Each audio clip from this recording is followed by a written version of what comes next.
Wa rahimakumullah, jamaah Masjid Nurul Iman yang dirahmati dan diberkahi Allah Subhanahu wa taala. Puji dan syukur senantiasa kita panjatkan kepada Allah atas nikmat dan karunia-Nya. Pada subuh hari ini di tanggal 14 Rajab bertepatan dengan 5 Februari 2023 ini kita bisa berkumpul kembali di waktu yang rahimahumullah dalam rangka mengisi dan juga memanfaatkan waktu ataupun usia yang Allah berikan kepada kita, yang kelak nanti pasti akan dimintai pertanggungjawaban Allah Subhanahu wa taala. Salawat serta salam mudah-mudahan selalu tercurah limpah kepada Nabi Muhammad sallallahu alaihi wasallam, kepada keluarganya, sahabatnya, dan juga tentunya kepada umatnya yang senantiasa taat, tunduk dan patuh mengikuti ajaran-ajaran dan sunnah-sunnahnya, termasuk mudah-mudahan kita di dalamnya, insyaallah. Bapak Ibu rahimakumullah, alhamdulillah malam hari pagi hari ini, subuh kali ini saya bisa bersilaturahim dengan Bapak Ibu rahimakumullah. Teringat terakhir saya kesini itu terakhir dan pertama sebetulnya itu di 2019 kalau tidak salah ya. Karena 2020 itu diminta mengisi tarawih, tapi ditakdirkan Allah Subhanahu wa taala terkendala Covid gitu ya. Berkali-kali saya komunikasi dengan Pak Haji Dedi, tapi baru sekarang bisa bertemu. Baik. Bapak Ibu rahimakumullah, untuk pagi kali ini saya mengangkat ataupun sedikit berbagi gitu ya. Saya yakin di waktu rahimakumullah, materi ini adalah materi yang sangat familiar. Dan ya masalah rasa itu dijelaskan dia Bapak Ibu rahimakumullah mustahil. Tapi ini perlu diingatkan dan perlu disampaikan dalam rangka untuk memurojaah dan juga menguatkan. Yang namanya ilmu itu kalau tidak diulang itu hiji hilaf, kadua lupa gitu. Nukatilu sementara emut gitu. Ya kalau memang rahimakumullah. Makanya meskipun ini adalah materi yang sederhana ya rahimakumullah, tapi tentunya perlu pengkajian yang lebih mendalam lagi berdasarkan firman Allah dan juga sabda Rasulullah SAW. Apalagi rahimakumullah ini berbicara tentang hari kiamat. Berbicara tentang hari kiamat itu kita tidak bisa ngawang-ngawang. Saha mau apa hari kiamat, seperti apa kejadiannya, kalau misalkan tidak berdasarkan dalil ataupun tidak berdasarkan hadis Al-Quran, maka saya yakin itu akan menjadi sebuah tahayul atau hanya sebatas ya bayangan belaka. Makanya ini perlu, kalau misalkan memang berbicara hari kiamat itu tidak bisa atas sahur Denny begitu, kan? Atau menurut saya seperti ini. Tapi kalau misalkan ya tidak berdasar, itu khawatir kita akan menjadi sesuatu ataupun pemahaman yang menyimpang ya. Baik, nah ini manusia yang dicuekin oleh Allah Subhanahu wa taala ya. Dicuekin itu diabaikan, tidak dipedulikan dan juga diampekkan gitu ya. Ini kalau dengan bahasa Sunda pada mengerti Pak? Ngerti Pak. Ngerti ya. Insyaallah. Digado-gado aja mungkin bahasanya. Bahasa Sunda ya Pak. Baik, teman-teman rahimakumullah. Ini ada sebuah pantun pengantar untuk kita semua ya, sebelum kita membahas. Nah, hari ini Persib lawan PSS Sleman terus Pak. Beda ya bobotoh mah biasanya resep-resepnya kan kayak gitu. Nah, mainnya tidak jadi di GBLA Pak, terusir ya. Janten Pak. Dicatat. Ya. Semoga seluruh jamaah Masjid Nurul Iman senantiasa diberkahi Allah Subhanahu wa taala. Amin. Baik, teman-teman rahimakumullah. Ya, sim goreng subuh-subuh Pak, terus dituturubun. Ini bahasa Sunda Pak, dituturubun naon cenah kitu teh. Iya. Baik Pak, nama biasa terangkan. Saya kok susah tuh. angkat ke Masjid Nurul Iman di Muhammad Toha lompatan di waktu Iman rahimahumullah. Nah, lain tertunuh gitu Pak. Nah karenanya bukan kita tidak ngantuk Pak. Saya yakin di waktu Iman rahimahumullah Bapak datang di sini juga bukan tidak ngantuk, ya tidak yang nama karena repot berselimut begitu. Tapi kita butuh dengan yang namanya pahala jam berbekalan. Dan orang terbutuh Pak. Telah kemarin di alam dunia teh mengalami sekedar di duka iraha. Simpuring oke aya nah aya di dieu ditambahan bukan biasa pilih ka Muhammad Tuhan bahwa gitu kan ya. Karena kita tidak tahu kapan kita itu akan dijemput dengan Allah Subhanahu wa taala. Makanya usia yang begitu sangat singkat dan juga kurang masalami gitu ya, bisa beberapa puluh tahun padahal di dalam hitungan Allah begitu sangat singkat. Di dalam sabdanya suatu saat Rasulullah pernah ditanya, "Ya Rasul, hari kiamat iraha?" Seorang Rasul teh anjeun gagayaan nanyakeun hari kiamat iraha. Emang geus boga bekal naon? Kamu sudah punya bekal apa? Bertanya tentang hari kiamat. Nah, makanya mudah-mudahan kita berada di tempat ini dalam rangka untuk membekali diri ketika menghadap Allah Subhanahu wa taala dengan amal saleh. Dan mudah-mudahan kita layak untuk mendapatkan rahmat Allah Subhanahu wa taala kelak nanti di akhirat. Karena masuk surga itu Pak bukan dengan Bapak duduk di sini, bukan dengan sholat Pak.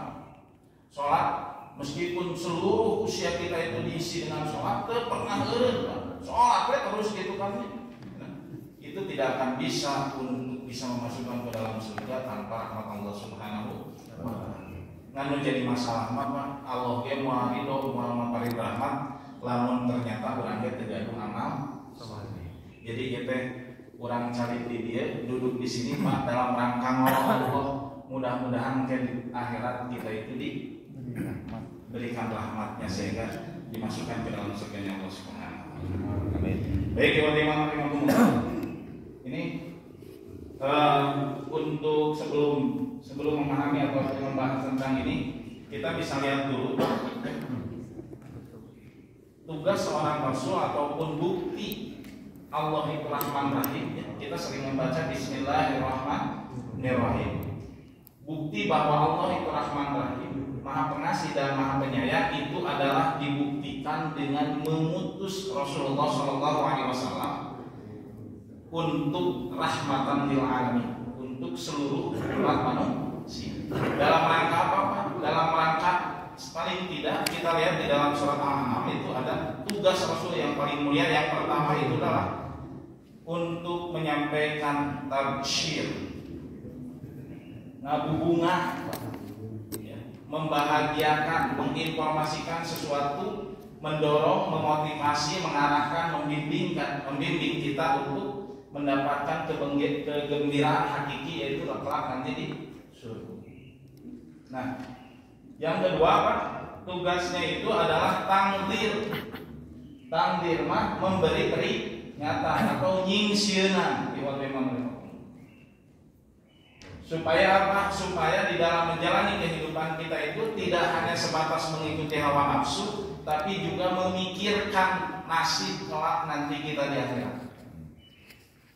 Makanya Rasulullah punya tugas ya, yaitu tabsyir dan tangdir. Sebagaimana Allah berfirman di dalam surat salah satu ayatnya, yaitu di dalam surat Al-An'am ayat 48, wa ma nursilul mursalina illa mubasysyirin wa mundzirin. Dan tidaklah kami itu mengutus para rasul kecuali untuk memberikan mubasysyirin, memotivasi, mendorong orang-orang manusia itu mendapatkan kebahagiaan, wa mundzirin, dan mencegah mereka nyangkep, ngerem supaya mereka itu tidak terjerumus pada ini. Kalau di makalah tidak ada, karena ini mungkin pengantarnya, insya Allah nanti kita akan bahas materi ini. Faman amana wa aslaha fala khaufun 'alaihim wa lahum yahzanun. Maka barang siapa yang dia itu beriman dan juga melakukan perbaikan, maka bagi mereka itu tidak akan merasakan yang namanya ketakutan dan juga rasa sedih. Nah, karena Rasul itu punya dua tugas utama Pak, tabsyir dan tangdir, maka di dalam ayat Al-Quran itu ada dua karakter Karakter yang pertama itu adalah ayat-ayat yang berisi tabsyir, kabar gembira. Misalkan kita bisa lihat di dalam surat Al-Baqarah ayat 25. Wa basyiril ladzina amanu wa 'amilus sholihati anna lahum jannatin tajri min tahtihal anhar. Dan sampaikanlah kabar gembira kepada orang-orang yang beriman dan berbuat kebaikan, bahwa bagi mereka itu sudah Allah sediakan surga. Upami murang kali Pak, kurang misalkan A atau neng teteh, lamun misalkan hafal surat yekek ku bapa di pasihan 100.000 kira-kira apa? Oh semua, ngomong lamun 1 juta gitu kan ya. Cemburi gak diumurin Pak. Bakat tipu hoyong supaya hafal termotivasi menghafal surat Al-Kahfi Pak.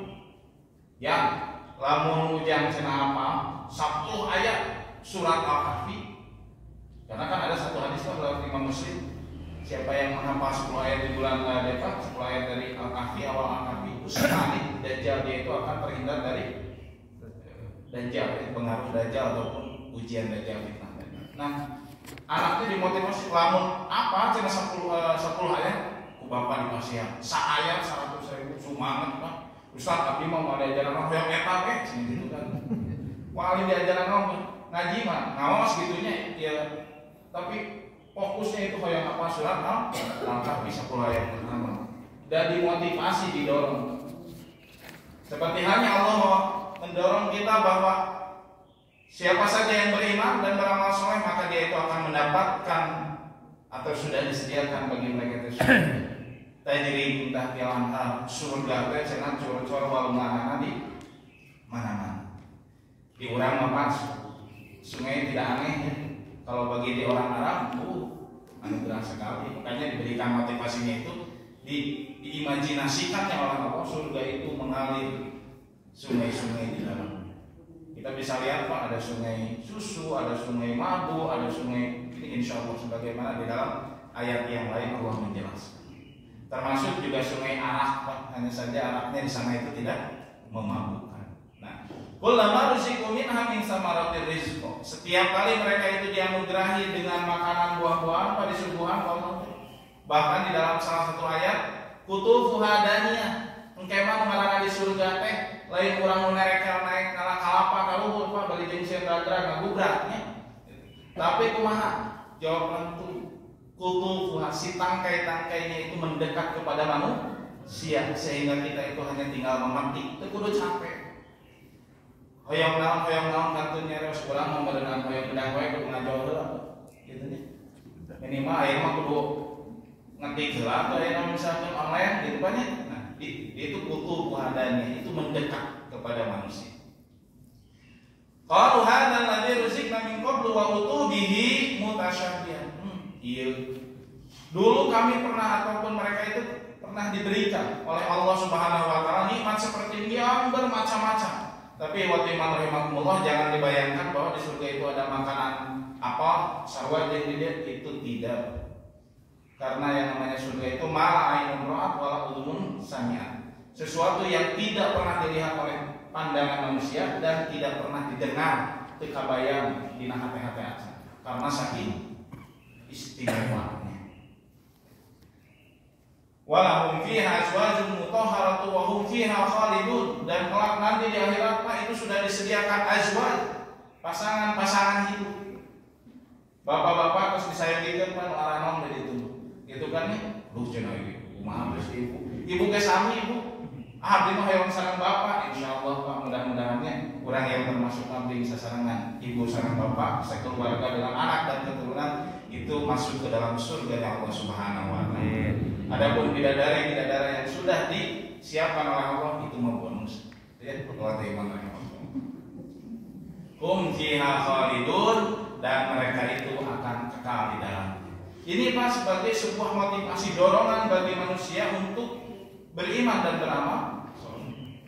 Di dalam ayat yang lain Pak, Allah juga menggambarkan bagaimana kondisi ketika di akhirat orang-orang yang dia itu mendapatkan kenikmatan surga. Ini bisa kita lihat di dalam surat Az-Zumar, maaf saya tidak cantumkan itu ayat berapa, ayat 73 insyaallah. Nah, wasiqal ladzina taqaw rabbahum ilal jannati zumar. Dan orang-orang yang bertakwa itu Pak, kelak oleh Tuhannya itu diantar, diabringkeun, ngabring, ngalut ngabandalut masuk ke dalam surganya Allah Subhanahu wa taala. Sehingga ketika mereka itu sampai di pintu surga, salamun alaikum tibtum fadkhuluha khalidin. Ye barageun saroleh wilujeng sumping, welcome, selamat datang. Anda itu semua layak untuk mendapatkan kebaikan. Tibtum, tempat yang terbaik, tempat yang paling mulia, tempat yang paling mantap. Fadkhuluha khalidin. Sok mangawalabat, silahkan masuk. Moal sakedeung khalidin selama-lamanya. Ini didorong manusia untuk menjadi pribadi yang bertakwa. Sebentar lagi Pak kita akan melaksanakan saumnya. Salah satu target dari Allah itu adalah ma'alakum taqwa. Kalau kita bisa sukses dalam menjalani ibadah saum seperti ini Pak, nanti kita akan disambut oleh Allah dengan sambutan yang begitu sangat mulia. Assalamualaikum. Pak, upami urang aya bisa pada lebat ka hiji tempat seueur jalmi mah gitu kan, banyak orang, tapi kita itu tidak ada yang menyambut, sedikit pun tidak ada yang menyambut seorang antepkeun kita kumaha Pak kira-kira. Sedihnya. Kita lobaan cenah asa hirup, kita lobaan tapi ya asa sorangan. Karena tidak ada yang memberikan. Bagi orang-orang yang beriman, bertakwa, Assalamualaikum. Kadari mangga sok untuk panu namina aya bisa disuruh-suruh disambut, diberikan karpet merah sehingga di Masjid Nurul Iman ya wa ta'ala. Di dalam ayat yang lain yang Imam rahimahumullah Allah pun memberikan gambaran ini bisa kita lihat di dalam surat Al-Baqarah ayat 261. Bagaimana manusia itu dimotivasi untuk bisa berinvestasi, bukan hanya sebatas investasi duniawi tapi juga investasi ukhrawi dengan cara berinfak dan bersedekah. Dengan mudah ataupun dengan begitu sangat cermat dan begitu memudahkan kita untuk memahami, Allah memberikan sebuah gambaran. Masalul ladzina yunfiquna amwalahum fi sabilillah kamatsali habbatin ambatat sab'a sanabil. Perumpamaan orang-orang yang dia itu menginfakkan hartanya di jalan Allah seperti sebutir biji yang mana satu biji ini menumbuhkan 7 tangkai. Pak, upami diimajinasikeun orang melak jeruk atau nabi naon gitu kan ya, waktu terus tumbuh jadi ayah 7 tangkai atau cabang begitu. Tiap cabang ataupun tiap tangkai itu menghasilkan, membuahkan 100. Fi kulli sumbulatin mi'atu habbah. Di setiap tangkainya itu Allah anugerahkan 100 kebaikan lewat iman. 100 biji. Berarti 1 sampai 700 kali lipat. Nah ini adalah bentuk salah satu tabsyir, kabar gembira bagi kita, bagi siapapun yang dia itu mau berinfak, mau bersedekah. Kalau misalkan kita lihat Pak, infak dan sedekah yang paling fenomenal saat ini, dan saya yakin mungkin tidak akan pernah terjadi lagi seperti halnya infak yang dilakukan oleh sahabat Utsman bin Affan. Beliau itu mensedekahkan dari sebuah sumur yang orang katanya sumur itu dikelola sampai sekarang masih ada. Bahkan yang namanya Utsman bin Affan itu tos ngantunkeun 1400 tahun ka tukang tapi masih memiliki Pak rekening di bank. Eta namanya pamarentah buat kebingung ieu di kamanakeun gitu kan. Padahal itu nama Utsman bin Affan 1400 tahun sudah meninggal. Tapi kebaikannya itu senantiasa tercatat. Lewat iman. Jadi hari namanya Utsman bin Affan apa? Tiap sasi anjeunna tos teu aya tapi masih kena gajian. Aya transfer gitu kan ya, dari infak yang beliau berikan di masa lalu dikelola. Aya urang mah hirup keneh tapi pagi ya teh bingung gajian iraha. Itu bedanya. Utsman bin Affan beliau itu sudah meninggal tapi tetap gajian, punya rekeningnya. Walau alam jumlahnya berapa. tapi itu senantiasa mengalir pahala kebaikan. Wallahu yudha'ifu liman yasha, dan Allah itu melipat gandakan bagi siapa saja yang dikehendaki. Wallahu wasi'un alim, dan Allah itu maha luas rahmatnya dan juga maha luas pengetahuan. Nah, ini 3 ayat yang diketengahkan ikhwatul iman rahimakumullah itu adalah ayat-ayat yang tabsyir, yang memberikan satu dorongan, satu bimbingan, motivasi untuk melakukan kebaikan. Dan memang itu adalah tugas Rasul. Akhirnya Rasul terus lantunkan, nah insya Allah diwakili oleh bapak-bapak semua di sini, memotivasi diri sendiri, memotivasi keluarga, memotivasi keturunan, dan memotivasi lingkungan. Makanya iman rahimahullah, selain ayat-ayat tabsyir, ada juga karena Rasul itu bukan hanya sebatas memberikan kabar gembira, tapi juga memberikan peringatan kepada manusia. Makanya karakter yang kedua di dalam ayat itu selain tabsyir ada juga yang bersifat tanzir, insyirina. Di antaranya adalah yang akan kita bahas, yaitu surat Ali Imran ayat 77 yang berbunyi innal ladzina yashtaruna bi'ahdillahi wa aymanihim tsamanan qalila ulaika la khalaqa lahum fil akhirah wa la yukallimuhumullah wa la yanzuru ilaihim yawmal qiyamah wa la yuzakkihim wa lahum adzabun alim.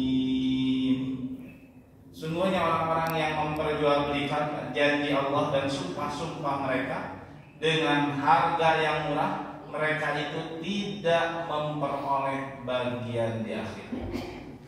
Yang pertama itu tidak mendapatkan bagian di akhirat. Yang kedua, Allah tidak akan menyapa mereka. Wah, noel-noel aja. Itu ya waktu imam rahimahullah. Juga gitu ngabagiakeun seperti tadi.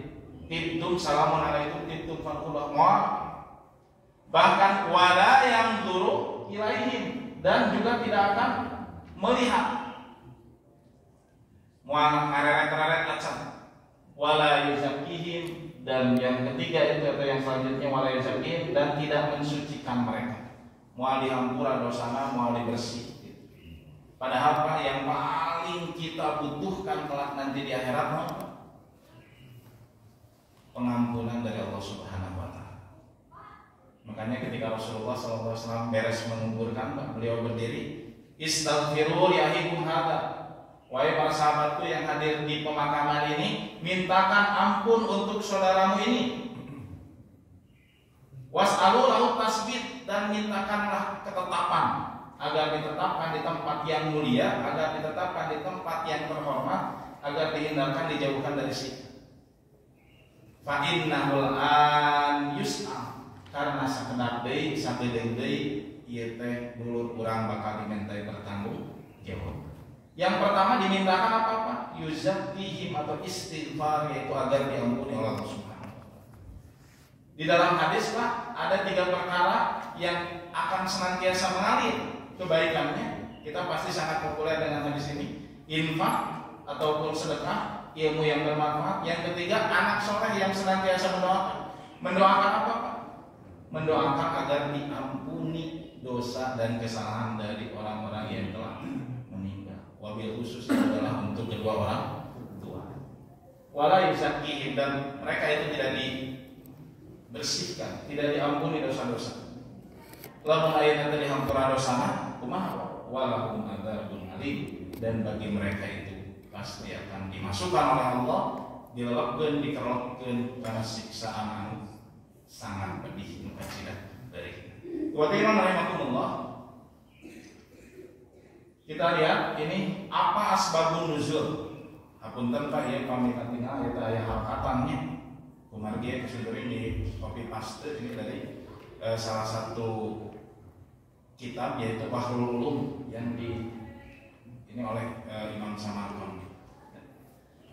Imam Samarqandi menjelaskan Pak, asbabun nuzul, asbabun nuzul itu sebab-sebab turunnya satu ayat. Kalau hadis Pak itu bukan asbabun nuzul, asbabul wurud. Penyebab Rasulullah menyampaikan sesuatu gitu. Atau penyebab Rasulullah bersabda demikian, itu ada peristiwanya, itu namanya asbabul wurud. Ini asbabun nuzul. Imam Samarqandi menjelaskan bahwa asbabun nuzul dari ayat surat Al-Imran ayat 77 itu adalah beliau mengutip pendapat Imam Al-Muqatil, yaitu ayat ini diturunkan berkaitan dengan para pemimpin Yahudi yang menyembunyikan sifat-sifat kenabian Nabi Muhammad SAW. Jadi secara singkat, Imam rahimahumullah, ada sekelompok ulama Yahudi dari luar kota Mekah datang menuju dari luar kota Madinah, sumping ke Madinah. Kalau tidak salah itu berasalnya dari daerah Syria kalau sekarang atau Suriah. Nah itu sengaja mereka datang ke Madinah untuk menemui Rasulullah liyuslimu, untuk masuk Islam. Sebelum masuk Islam ataupun sebelum bertemu dengan Rasulullah, mereka itu bertemu dengan seorang pemuka Yahudi yang bernama Ka'ab bin Al-Ashraf. Ka'ab bin Al-Ashraf ini adalah orang yang begitu sangat benci terhadap Rasulullah SAW. Nah, karena Imam rahimahumullah oleh Ka'ab bin Al-Ashraf ini dicegat dari kamarana. Iya, pada menepangan Nabi Muhammad untuk apa? Liuslimu. Kami ini untuk masuk Islam. Nah, sudah mau apa wahai kata Nabi? Itu Imam rahimahumullah. Ya, saya tahu itu adalah dia adalah seorang nabi berdasarkan informasi yang didapatkan oleh mereka. Akhirnya Imam rahimahumullah diajak ngobrol, ngariung, ngalangkong, lamun aya nama diangkringan gitu ya sampai bertemu dengan Rasul. Dipengaruhi oleh Ka'ab bin Al-Ashraf ini, dan yang asalnya mereka itu meyakini Nabi Muhammad ataupun Rasulullah itu betul-betul seorang Rasul, diputarbalikan oleh Ka'ab bin Al-Ashraf dengan bukti-bukti palsu yang dia cantumkan dari kitab Taurat. Jadi orang-orang Yahudi itu Pak namina nabihan ayat-ayat Taurat atau aneh. Saya belajar itu dari seorang guru, Ustaz Lasanova, beliau paham tentang namanya Taurat, kitab Torah sekarang itu. Bisa aja namanya, biasa aja nama ngawas bahasa Ibrani-nya. Nah, beliau itu melihat ataupun membaca secara langsung nampak jelas yang namanya penambahan. Salah satu kasusnya misalkan itu tentang penyembelihan yang dilakukan oleh Nabi Ibrahim. Diurang Pak, disembelih diyakini bahwa akan disembelih oleh Nabi Ibrahim siapa? Ismail. Di dalam Taurat itu Pak, di dalam kitab Torah menurut beliau Nabi mau setiasa bahasa Ibrani gitu kan. Pas itu ternyata yang dicantumkan itu adalah bukan Ismail, tapi saudaranya yaitu Ishak. Nah, ku anjeunna ditaliti Pak, mengapa ini ada nama Ishak? Di dalam Al-Qur'an itu tidak disebutkan yang disembelih itu adalah Ismail. Tapi kenapa di dalam kitab Torah disebutkan itu adalah Ishak? Karena ternyata mereka itu memiliki kedengkian terhadap Nabi Muhammad. Sebab Nabi Muhammad itu terlahir ataupun ada hubungannya terasna ataupun keturunan itu dari Nabi Ismail. Mereka tidak mau. Kusabab mau eta mah ya hubungan aja Rasulullah SAW. Maka oleh mereka itu Pak dituliskan, ditambahkan di dalam kitab Torah itu yakni Ishak. Itu bagi mereka yang namanya menambah nama seperti itu sudah biasa. Termasuk juga bahwa menyembunyikan sifat-sifat kenabian Nabi Muhammad.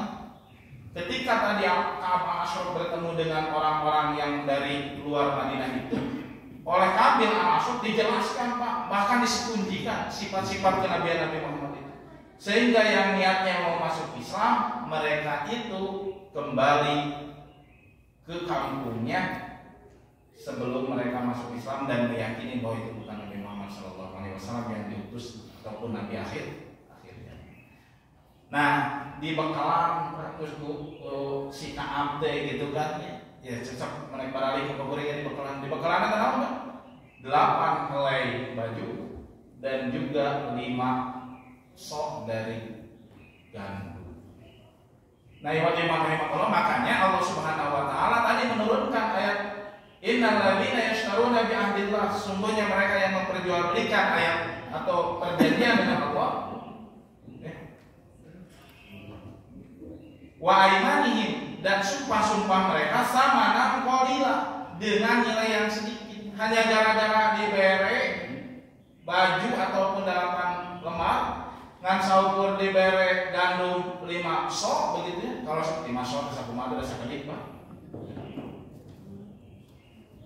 Kita saja kalau zakat itu 1 sok.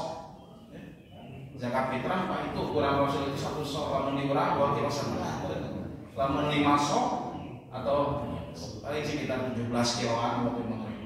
Makanya oleh Allah dikatakan itu adalah samanan qadilah, sebagai nilai yang sedikit.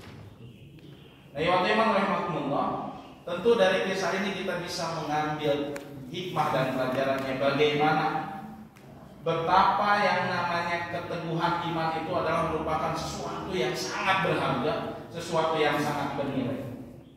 Seperti hanya kita berada di tempat ini Pak, tadi lain tertunuh, lain tayang ngagoler deui. Kan orang teh butuh jang bekal ka akhirat, butuh jang yang hareup Allah Subhanahu wa taala.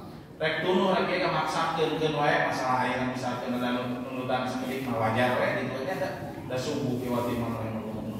Nah, makanya karena kita tidak ingin termasuk golongan orang-orang yang kelak nanti itu mengalami itu. Iwati rahimahullah, selain hadis ini, para Imam Ibnu Katsir juga menjelaskan ataupun mencuplik bahwa ayat yang tadi turun surat Ali Imran ayat 77 itu adalah disebabkan ada satu peristiwa, yaitu peristiwa karebutan tanah. Lamun diurang sengketa, jadi nu namina sengketa teh pada zaman urang ngumpul. Karena itu kami misalkan ngobrol sama orang pengadilan tuh numpuk cenah gitu kan nya Pak Asyad teh. Adi jeung lancet jeung dulur jeung saya wah silih hapok gitu kan nya dina meja pengadilan teh. Silih jatuh dan untuk apa? Untuk berebut harta. Nah, pernah terjadi zaman Rasulullah SAW, ini kisahnya cukup populer, yaitu Imrul Qais, di mana beliau itu seseorang yang berasal dari Kindah. Kami tempat Pak Kindah yang berada di daerah Arab. Beliau berselisih dengan seseorang yang berasal dari Hadramaut. Aya Pak satu petak tanah, cek Imrul Qais ataupun Al-Qais bin Abbas itu iya tanah kuring. Cek orang Hadramaut lain tanah kuring. Nah, zaman Rasul kalau ada persengketaan seperti itu, ketika Rasul masuk itu dibawa ke Rasul. Rasul, abdi pasir yang perebutan dia tanah nyuntun keputusan.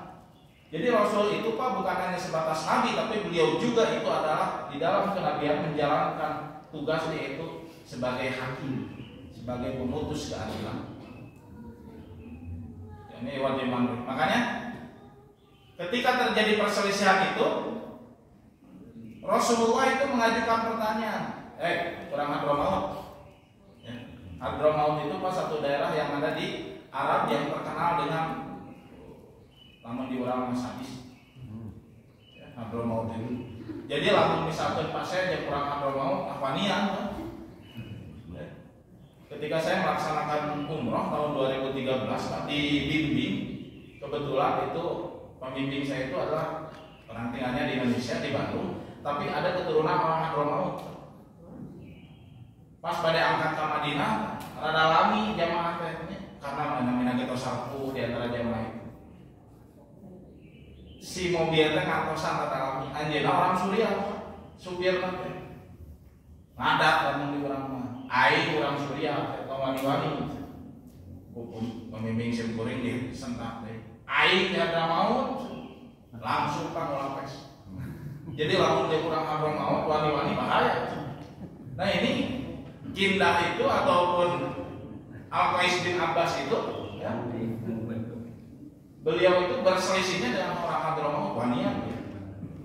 Tapi dari waktu Imam rahimahumullah, beliau itu mungkin karena yakin bahwa itu hak miliknya, maka beliau siap berani untuk menghadapinya. Nah, akhirnya Rasulullah itu meminta, perang Hadramaut, anjeun boga bukti yen ieu teh taneuh anjeun. Kalau Rasulullah tidak rumah saya dikasihan buktos nang negara. Ngan ieu teh baheula ceuk disepuh ieu teh abdi kitu paling lamun ayeuna mah kasusna teh. Nah, ieu makanya kan ini dari kisah ini Pak, nanti kita bisa mengambil pelajaran yang namanya administrasi itu adalah merupakan satu hal yang sangat penting di dalam kehidupan. Saya yakin kalau misalkan di Tabanan ini ataupun di Nurul Iman ini, ya Bapak Ibu sekalian itu sangat tertib terkait dengan hal ini karena tidak ingin mewariskan sesuatu yang kelak nanti bakal jadi masalah di keluarga. Bisa jadi kejadiannya seperti ini waktu itu. Nah, ketika dimintai mintai bukti oleh Rasulullah, orang Hadramaut itu Rasulullah gitu kan. Lamun ente teu boga bukti wayahna. Rasul saya akan minta kepada Abbas ataupun Al-Qais bin Abbas ini untuk bersumpah. Nah, Pak, ini sumpah itu ternyata di dalam agama kita memiliki kedudukan yang sangat penting. Karena bisa jadi itu menghalalkan sesuatu perpindahan kepemilikan. Lamun misalnya memang ente boga bukti, tidak ada catatannya, tidak ada sertifikatnya kalau tanah mah gitu kan, atau rumah ataupun apa, maka saya akan minta orang ini untuk bersumpah atas nama Allah bahwa tanah ataupun bangunan ini adalah milik saya. Nah, imam-imam rahimakumullah, orang Hadramaut protes. Rasul, di payungan Rasul maka orang Hadramaut, orang Suriah, orang mana tetap tunduk dan patuh karena hormat. Orang Hadramaut itu, ya Rasul, kalau Anda mengizinkan ataupun meminta Qais untuk bersumpah, saya yakin dia itu akan berani untuk melakukan sumpahnya dan mengambil, sehingga akhirnya tanah yang milik saya ini menurut orang Hadramaut itu akan pindah tangan kepada dia. Nah, makanya Rasulullah SAW menyampaikan sabdanya, tong hariwa tong sieun man halafa ala yaminin kadzibatin liyaqta'a biha mali akhihi laqiyallahu azza wa jalla yauma yalqahu wa huwa alaihi ghadban. Siapa saja yang berani melakukan sumpah untuk mengambil dan memutus kepemilikan harta seseorang dan dia itu bersumpahnya dengan sumpah palsu, maka kelak nanti di akhirat dia akan bertemu dengan Allah di dalam keadaan Allah itu murka kepada. Mumping ayat kata apa ngadede, dia nasib kurang di ternyata geningan mengarana pasehat bapak harta lain yang sabun merebutkan tanah, tapi ayat hubungan jin nasib dia. Lamun yang harap Allah di dalam keadaan Allah itu murka kepada kita, bagaimana nasib kita kelak nanti di akhirat? Ladang emut Pak gitu. Tapi lamun zaman ayeuna kira-kira kumaha? Padahal itu kayaknya tiba-tiba zaman Rasul atau penjelasan Rasul mereka itu ngadege Pak. Sieun. Doanya sembarangan karena apa? Sudah kabayang. Mereka itu paham bagaimana nasib ataupun kejadian ataupun kelak nanti di akhirat itu seperti apa. Akhirnya kenapa? Umrul Qais ini dia bertanya, Rasul, lamun abdi ngaridokeun ngarelakeun ieu kanggo dulur abdi, kamu itu cing naon jaminan anjeun kamu kuring. Maka Rasulullah jadi aya lahul jannah. Tah jam jelmaan kitu bakal menang surga. Akhirnya kumaha? Umrul Qais ini dia mengatakan, ini usyiduka, ini qadarullah. Aku menjadikan engkau wahai Rasulullah sebagai saksi bagiku bahwa aku ini merelakan melepaskan dari persengketaan ini, biarkan itu jadi penting kuring menang surga. Siapa pemirsa bertas itu?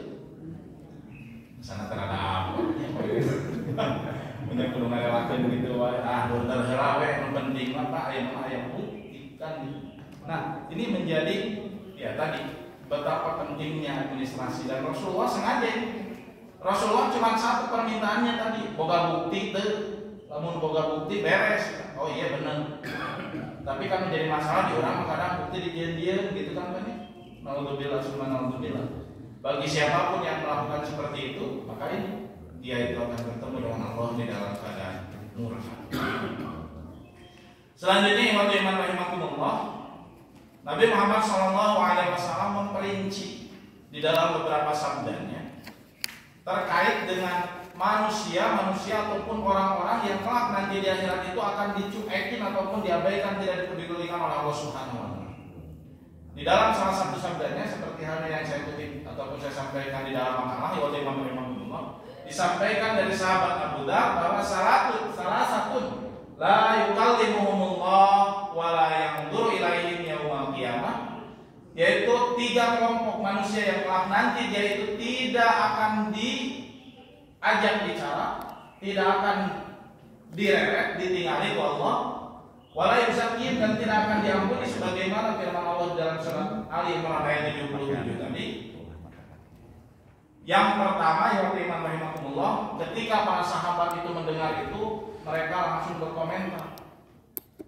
Qalu wa khasir Rasulullah, saha eta teh? Nya cilaka, rugi deh. Itu kan ya, iman rahimakumullah. Maka Rasulullah pertama apa? Disebutkan di sini adalah al-musbil. Nah, musbil kan? Isbal ini adalah orang yang menjulurkan pakaiannya melebihi dari mata kaki. Mangapa tinggal ayeuna lancingan anak sakumaha? Sarung. Lah? Sarung.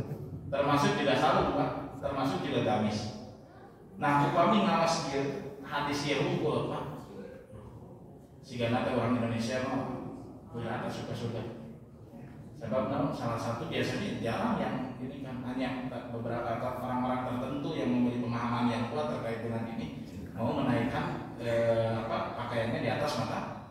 Dan kebanyakannya di lingkungan kita itu yang menjulurkan pakaiannya di bawah mata kaki. Lamun mau hadis dia unggul wah kadek deh. Simkuring atuh mawang tuh dia. Kumaha naon? Dan kadang hari pas diangkat, hari liburan, tapi kadang merosot begini tahan apa gitu ya waktu mereka semua. Nah, makanya Imam Anas yang kedua kita lanjutkan dulu ini. Yang kedua itu adalah orang yang bersumpah menawarkan barang dagangannya disertai dengan janji ataupun dengan palsu, penawaran palsu. Dan yang ketiga itu adalah al-manna. Nah, Imam rahimahullah terkait dengan isbal tadi, ya, ini harus kita pahami secara sempurna berdasarkan petunjuk dari para ulama. Di dalamnya, di antaranya ini saya tidak cantumkan di makalah, mohon maaf, tapi di dalam kitab Syarah Sahih Imam Muslim yang disusun oleh Imam An-Nawawi, yang dimaksud dengan al-musbil, Pak, menurut beliau itu adalah menjulurkan pakaiannya melebihi mata kaki. Itu maknanya famaknahu al-murhi lahul jaru tarfuhu huyala, yaitu orang-orang yang menjulurkan pakaiannya melebihi dari mata kaki. Komo lamun aya misalkan anu nikah punya nu nikah mah sanes ngan soput menjulurkan di bawah mata kaki begikeun ka digusur riwayat Imam rahimahullah. Ya. Panganten istri bahkan aya orang itu pangkat teh nyepeng acungna. Panjang itu lain di bawah mata kaki deh itu dia. Kalau bilang kita mah gitu bahkan sekap sebarang lancingan kan itu waktu Imam Rahimahullah. Nah, famaknahu menurut Imam An-Nawawi yang dimaksud menjulurkan pakaian itu adalah khuyala, yang didasari ataupun ada motivasi itu sombong.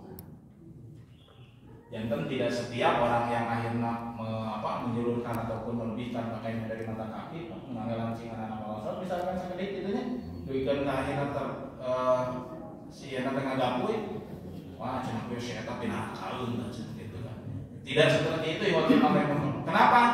Imam An-Nawawi Pak mengambil kesimpulan demikian itu bukan karena beliau itu emosi ataupun beliau suka melebihkan pakaian, tapi ada sebuah hadis yang menyebutkan bahwa la yanzurullahu ila man yajurru sawbahu khuyala. Di dalam satu kesempatan yang lain Rasulullah bersabda bahwa Allah tidak akan melihat dan tidak akan memandang orang yang menggusur pakaiannya disebabkan karena kuyalaan. Ya, kuyala. Dan kata Imam An-Nawawi wal kuyalahu al-kibr. Yang namanya kuyala itu maksudnya adalah deso. Jantan kuih dari karena motivasi. Di kita kadang ada yang memahami demikian. Itu kan karena hanya mengambil atau mencuplik dari hadis yang pertama tadi. Al-Musbil, pokoknya manu menjulurkan pakaiannya lebih dari mata kaki. Padahal menurut Imam An-Nawawi beliau dengan begitu sangat jelas. Dan di kesempatan yang lain Imam rahimahumullah, ketika Rasulullah menyampaikan tentang isbal ini ada di hadapan beliau Abu Bakar. Abu Bakar itu bertanya, Rasul, atau abdi ke berarti anak halal cenah. Da acuk abdi oge kadang ngagapu. Nah, saur Rasulullah lasta minhu. Henteu atuh Abu Bakar ante mah nya ente anak halal gitu kan ya. Karena itu jadi motivasinya bukan karena sarungna, bukan karena lancingan. Lamun ngawasna hadis yang pertama kumpul, Pak tadi salah satu melayu kalimumul sudah. Bagi orang Indonesia itu udah susah kan begitu kan ini waktu Imam Nawawi. Yang selanjutnya, nah ini mah pantunnya Pak, anak-anak cenah Mas asyik main bersama di lapang lumbung anak. Allah murka pada orang yang isbal kalau memang didasari oleh hati yang suci. Ya, di waktu Imam Nawawi. Yang kedua, yang selanjutnya Imam rahimahumullah, di dalam sabda yang tadi Rasulullah itu ada juga menyebutkan al-manan. Ya. Yang pertama tadi Pak usbil, yang kedua orang yang menjajakan barang dagangannya dengan tawaran-tawaran yang dusta. Yang ketiga al-manan. Apa itu al-manan? Imam Ad-Dhahabi, Imam rahimahumullah, di dalam kitabnya Al-Kabair beliau menyusun satu kitab khusus Al-Kabair itu dosa-dosa besar. Ada 70 dosa yang dicantumkan oleh beliau. Dan masalah al-manan ini di urutan yang ke-40. Ya, kalau di dalam kitabnya itu. Apa itu al-manan? Wal mannan huwa alladhi yu'ti syai'an aw yatasaddaqu bihi summa yaminnu bihi.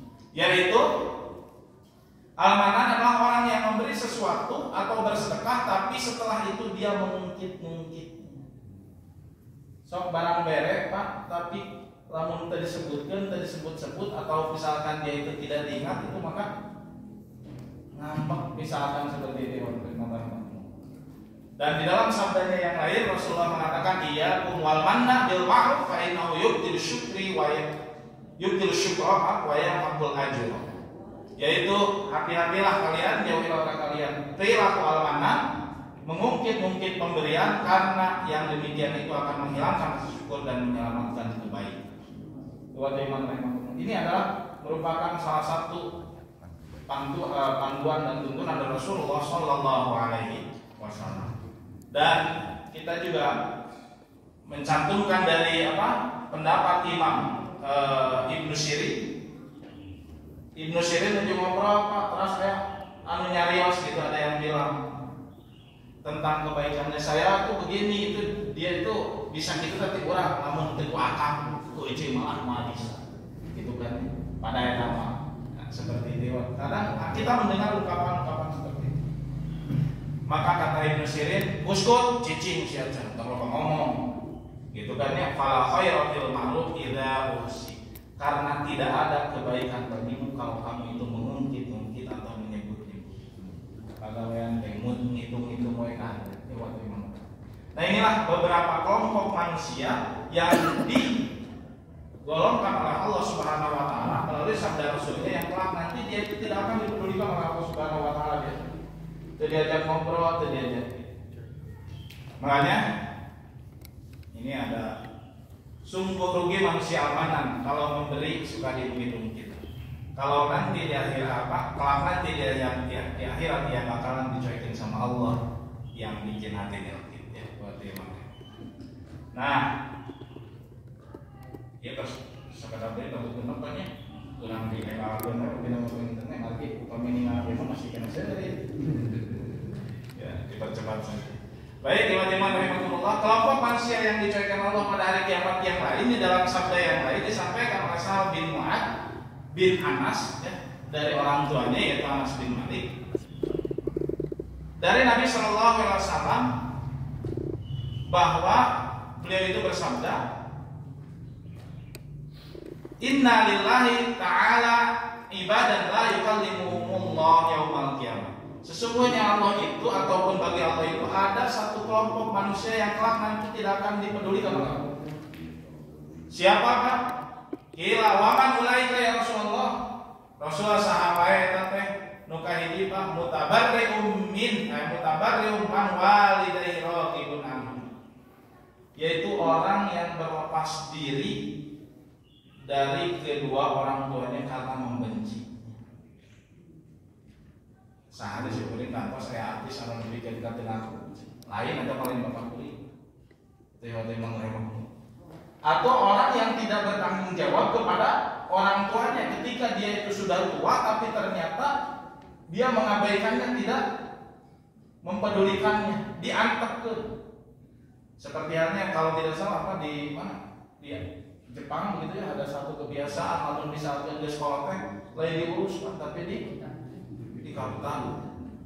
Ini mutabarri'un man walidayhi raqibun anhu, yaitu orang yang berlepas diri atau membiarkan orang tuanya karena apa? Karena benci. Dia karena benci saja begitu ya. Orang seperti itu ya mah jadi kebiasaan namun di Jepang makan apa? Bagaimana ini adat dan ininya gitu kan ya terhadap orang tua. Kita itu sangat memuliakan orang tua ternyata dia malah nu bingung apa kasus menuju rame karena kasus anu ya kan ibu yang berselingkuh dengan mertua gitu ya, dengan menantunya seperti itu kan rame kan? Anaknya dia mengabarkan di medsos ibu saya begini. Di satu sisi ya wajar dia itu mengungkapkan, tapi kalau di medsos sampai semua orang tahu kan itu bilang jadi menyebarkan aib. Nah, di satu sisi ini tidak boleh begitu kan, harus menjaga kehormatan selaku orang tua. Tapi dan nyarikan hati lain batu kolot sorangan begitu kan ya. Yang jelas orang-orang yang seperti ini kalau misalkan tidak bertaubat, maka salah satu apa yang disampaikan oleh Rasulullah, la yukallimuhumullah wa la yanzuru. Yang selanjutnya wa mutabarri'un min waladihi, orang yang berlepas diri dengan sumpahnya itu dari anaknya. Teu paduli ka budakna, mung buka lain atau lain anak, bapak lain anak lain. Lain anak itu ujuk saya kali itu misalkan seperti itu ya, karena kemarahan. Sampai akhirnya dia tidak mau bertanggung jawab atau mengabaikan tanggung jawabnya kepada anak. Itu pun yang diancam oleh Allah Subhanahu wa taala. Yang terakhir warajulun an'ama alaihi qaumun fakafara ni'matahum wa tabarra'a minhu. Dan orang yang dia itu diberikan kebaikan tapi ternyata dia itu malah luka atau apa tuh apa terang sama si bapak itu padahal terus pasti dia minta kebaikan dari orang tersebut tapi dia malah tidak mengakui. Iwadzimah rahimahumullah, pada dasarnya ini adalah manusia-manusia yang tidak bersyukur dengan nikmat-nikmat Allah Subhanahu wa taala. Bisa jadi memang yang dimaksudkan atau disebutkan di dalam hadis adalah yang seperti ini, tapi yang dimaksud lebih luas dari itu, yaitu karena tidak adanya rasa syukur dari orang tersebut. Selanjutnya iwadzimah rahimahumullah, di dalam hadis yang lain Rasulullah itu jadi pembahasan terkait dengan orang-orang yang diabaikan oleh Allah itu Pak, oleh Rasul tidak hanya sekaligus sekali di tempat. Jadi kalau kita menemukan hadis-hadis seperti ini, ongkoh jangan cek Rasul tadi itu al-muskil, al-munfik atau mendagang dengan janji palsu misalkan atau dengan sumpah palsu. Terus yang lainnya. Tadi disebutkan orang yang berlepas diri. Nah, di kesempatan yang lain di waktu Imam rahimahumullah, Rasul juga menyampaikan terkait dengan ini. Ini berarti Rasul menyampaikan di tempat yang lain, tidak di satu tempat. Bisa, dan bahkan mungkin dengan sahabat yang lain. Nah, 3 kelompok yang akan diabaikan oleh Allah itu adalah rajulun mana'a ibna sabil fadla ma'in indah. Orang yang dia itu memiliki kelebihan, terus ada orang yang sedang melakukan perjalanan, tapi ternyata dia itu tidak mau menolong dan membantu. Butuh kayak minum dari subuh. Maka dia wajib Allah. Salah satu program yang harus diinikan minimal untuk di masjid itu paling tentunya yakin cari kamu jamaah, kan gitu. Insya Allah kalau di sini saya yakin ada. Karena itu adalah merupakan salah satu hal yang akan sangat membantu. Bisi simpuling menjualkan kan dia haus, ini nulis nama yang saya ini kan biasa kalian kan nikmat seperti itu. Itu kan sederhana apa ya? Tapi ternyata itu bernilai di sisi Allah Subhanahu Wa Taala. Rajulun mana'na justru akan berakibat fatal kalau ternyata dia itu kermaboga tapi bunga bantuan tidak mau menolong. Kan kalau menurut Imam Al-Ghazali itu lamun kalau lebih bisa lebih ataupun kelebihan di dalam pembicaraan itu jangan kau ungkapkan semuanya. Tapi lamun kelebihan harta silakan dibagi. Gitu kan. Ari ngomong mau lah, ayo sekali obrol tuh batu, gitu kan ya. Tak. Itu mah harus ditahan. Yang harus dibagikan lamun boga lebih aya rezeki ya. Maka berbagi dengan dia. Yang selanjutnya Imam rahimahumullah, ini hampir sama dengan hadis yang pertama, yaitu wa rajulun halafa ala sil'atin ba'da asri yakni kadiban, yaitu orang-orang yang dia itu seorang pebisnis, seorang pedagang, seorang yang memiliki usaha itu di dalam retail dan yang lainnya, misalkan seperti itu Imam rahimahumullah. Biasanya kan namun geus pasar sore dia sok dagang beku yaitu naonnya cenah dia sesepi gitu. Sampai akhirnya dia sok mama diobrol ya. Dah tadi mah abdi ngicar sakitu aya nama. Ya, kamu ka bapak, kamu ka ibu ya. Gitu kan ya waktu memang. Nah ini kalau misalkan memang demikian ya waktu Imam rahimahullah, padahal itu adalah merupakan satu kebohongan dibumbui dengan kedustaan. Ini termasuk orang yang melakukan kejancang oleh surat Ali Imran ayat 70 tadi yang kita bahas dari awal. Jadi bagi kita, bagi seorang muslim yang namanya usaha itu bukan hanya sebatas untuk meraup keuntungan. Yang kurang mana surga aja. Surga kalau misalkan memang di dalam usahanya itu senantiasa jujur, dan neraka kalau memang dia dibumbui dengan kebohongan. Paling bingung simpulin ngomong sama seorang pengusaha kan, anjana menyuplai sesuatu dengan UMR. Bingung kan cenah kumaha tuh dah. Lamun aya lamun teu main gitu teu bisa usaha. Nah ini Pak, tantangan terberat bagi kita memang di dalam usaha saat ini seperti itu. Sudah mewabah ya, sudah menempel kebiasaan. Padahal berat. Naudzubillah subhanallah. Mudah-mudahan kita oleh Allah diberikan salah satu jalan usaha yang betul-betul itu bersih, suci, dan kelak nanti hasilnya itu akan menjadi penyelamat kita di hari akhir. Amin. Yang selanjutnya yaitu warajulun bai'a imaman fa innahu wa falahu wa illam yu'ti lam yafil. Yaitu seorang yang dia itu berbaiat terhadap seorang imam, giliran lamun imam barang bere taat, lamun teu nyarekan simkuring sok emun aya namina bazar nya ayeuna ke zaman ayeuna mah istilah bazar.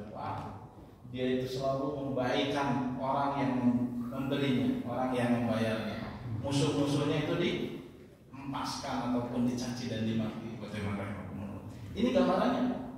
Jadi namanya bajar kan seorang yang kurang atau seksitir. Gitu kan. Kurang mah mungkin bajar yang mengopi gitu kan. Dan ini mungkin hanya beberapa kali. Oleh Rasulullah ini sudah disebutkan, tapi dengan bergaya bahasa yang lain untuk disebutkan bajar. Tapi orang-orang yang berbaiat kepada imam, lamun giliran dibere taat, lamun misalkan dibere, wah dia memuji setinggi langit, kalaupun tidak dia mencaci sedalam-dalamnya lautan ikhwati iman. Nah yang terakhir ikhwati iman rahimahumullah, ini hadis yang terakhir. Di dalam sabdanya yang lain Rasulullah memperjelas kembali siapa saja manusia yang akan dicuekin oleh Allah, yaitu syaikhun zanin, geus aki-aki, geus nini-nini, lain nambah ibadah, lain nambah pahala, tapi malah nambah dosa kusina. Alhamdulillah subhanahu. Ya. Ini meskipun yang namanya perzinahan itu Pak, ya itu tidak mungkin terang-terang. Seperti halnya yang tadi saya obrol dengan penguasa tersebut, itu salah satunya kan kadang fasilitasnya telah menang proyek itu bisa diakui. Padahal bisa jadi pimpinan perusahaan itu mereka itu sudah berusia di sebuah tamu, bukannya dimanfaatkan, digunakan waktunya untuk kebaikan, tapi malah dia itu melakukan kemurkaan Allah Subhanahu wa Ta'ala. Dan yang kedua adalah wa malikun kadzabun, yaitu pemimpin yang berdusta, diberi amanah tapi ternyata malah ini waktu Imam rahimahumullah, jangan dipikirkan bahwa pemimpin itu giliran apakah itu presiden, wali kota, gubernur dan yang lain. Karena pada dasarnya setiap pribadi itu adalah pemimpin. Kullukum ra'i wa kullukum mas'ulun 'an ra'iyah. Termasuk diri kita. Kalau bapak-bapak itu bertanggung jawab dengan keluarganya. Kalau ibu-ibu itu mengatur bagaimana logistik dan segala rupa di rumah tangga itu bisa terjamin secara aman. Bagaimana ini pengaturan distribusi gitu kan untuk beberapa kebutuhan itu bisa terjamin. Ini kan tanggung jawab. Dan kalau ternyata kita itu takdirkan oleh Allah menjadi seorang pemimpin, tapi ternyata malah bukannya bertanggung jawab, tapi malah banyak berkhianat. Alhamdulillah. Yang ketiga, yang terakhir, wa faqirun mukhtal, yaitu orang-orang yang miskin tapi dia itu sombong. Ke rumah tebogana naon, tapi ternyata gaya masih sultan gitu kan. Mun aya mah akhirna kalah ditambahan ku ayu ngahutang. Ini adalah fakirun mukhtal. Ini kalau kita lihat fenomena fakirun mukhtal itu, manusia sombong itu bukan berarti orang-orang yang tidak tebogana naon. Bisa jadi beunghar segala rupa, tapi ternyata itu dia disuplainya dengan ribawi misalkan seperti itu. Saya ada orang yang dia itu curhat habis-habisan. Padahal saya tahu begitu baiknya orang tersebut, asetnya juga banyak, tapi ternyata sekarang mengeluh, ibu baheula teh kok ieu di mana? Tuh ustaz cenah mata kieu teh ibu teh lamun teh ieu mah gitu kan ya waktu mereka. Ini kan pola pikir yang enggak bagus. Karena dia ingin memenuhi kebutuhan hidupnya, tapi dengan cara-cara yang melanggar aturan Allah Subhanahu wa Ta'ala. Artinya bahwa inilah kita harus memiliki sifat qanaah. Apapun yang diberikan oleh Allah, kita yakin bahwa itu yang terbaik untuk kita semua. Baik, Imam rahimahullah, itulah sedikit terkait dengan bagaimana Rasulullah menjelaskan, menuturkan manusia-manusia yang telah nanti akan dicuekin oleh Allah di hari kiamat. Saya tidak bisa menjelaskan yang lain kalau misalkan itu tidak memiliki dasar yang kuat. Moal nabihan, moal nurangan, naon wae disabdakeun ku Rasul eta nu didugikeun. Bagina bab hari kiamat itu adalah gaib dan kita tidak bisa berbicara kalau tidak berdasarkan dalil ataupun sabda dari Rasulullah sallallahu alaihi wasallam. Baik, Imam rahimahullah, ada pesan buka itu ya. Aya waktu kamu tanya jawab, pilih aya anu bade ditaroskeun mana, anu bade dibegikeun terkait dengan materi kita hari ini. Ya, Pak, dibahas masalah kurbannya Nabi Ibrahim itu ya. Berarti umat Yahudi itu umat ya. Mereka itu juga sama, Pak. Ritual ibadah yang namanya kalau di dalam bahasa kita itu nusuk ya. wa mahyaya wa mamati wa nusuki ya. Itu nusuk itu ibadah ritual dengan cara menyembelih. Bahkan bukan hanya zaman Yahudi dan Nasrani. Nabi Adam saja itu kurban. Anak Nabi Adam juga berkurban. Ketika anak Nabi Adam itu melakukan terjadi perselisihan, merebutkan istri, gitu kan ya. Nah, oleh Allah solusinya itu sok kurban, nu diterima bisa selesai dengan harapan seperti itu. Nah, orang Yahudi pun sama bentuknya seperti itu. Ya, yaitu dengan melakukan penyembelihan, hanya berbeda tentunya. Diberangkat yang diikat unta, sapi dan yang lainnya.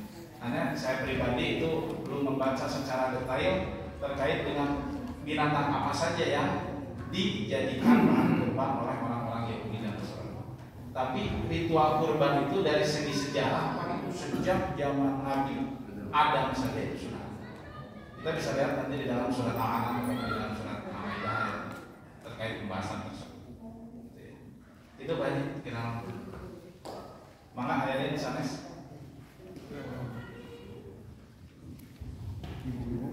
Ibu-ibu barangkali ada yang ingin disampaikan.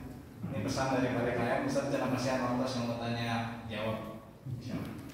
Bagaimana rahimahumullah upami tayang orang tutup pelu tidak bentuknya. Pilih siang dari ibu-ibu pada olahraga kan yang di tanah apa biasanya. Gitu kan waktu santai gitu kan ya bapak juga sama. Mau gagas ibu sudah ada yang wacana mau gagas ibu. Baik, ikhwatiman rahimakumullah.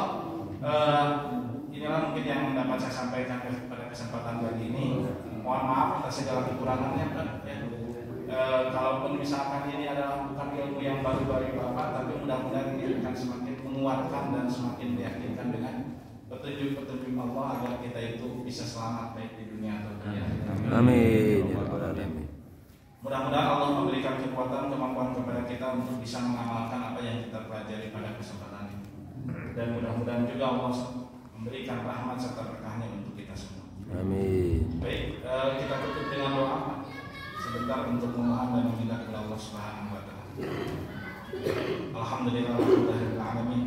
Allahumma ighfir lil muslimin wal muslimat al ahya'i minhum wal amwat ya mujibad da'wat. Rabbana zalamna anfusana wa illam taghfir lana wa tarhamna lanakunanna minal khasirin. Amin. Rabbi auzi'ni an ashkura ni'mataka allati an'amta 'alayya wa 'ala walidayya wa a'mala shalihan tardahu wa adkhilni bi rahmatika fi ibadika shalihin. Amin. Rabbi ighfirli wa liwalidayya warhamhuma kama rabbayani shaghira. Rabbi ighfirli wa liwalidayya warhamhuma kama rabbayani shaghira. Amin. Rabbana atina fid dunya hasanah wa fil akhirati hasanah wa qina adzabannar. Amin. Subhana rabbika rabbil izzati amma yasifun wa salamun 'alal mursalin walhamdulillahi rabbil alamin. Qul qawli hadza wa astaghfirullah li wa lakum. Wassalamu alaikum warahmatullahi wabarakatuh. Waalaikumsalam warahmatullahi wabarakatuh.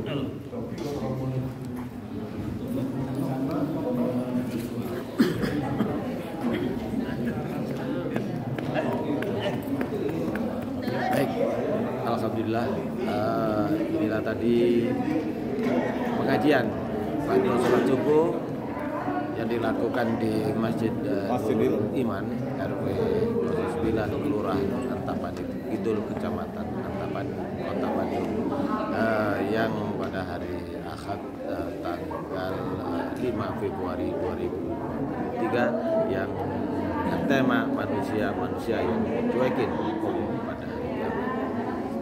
Demikian, terima kasih. Wabillahi taufiq wal hidayah. Wassalamualaikum warahmatullahi wabarakatuh. Kami dari seksi dokumentasi dan komunikasi Masjid DKM Masjid Nurul Iman. Demikian, terima kasih.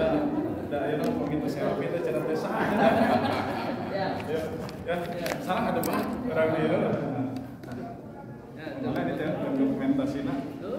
Oh, dokumentasi. Dan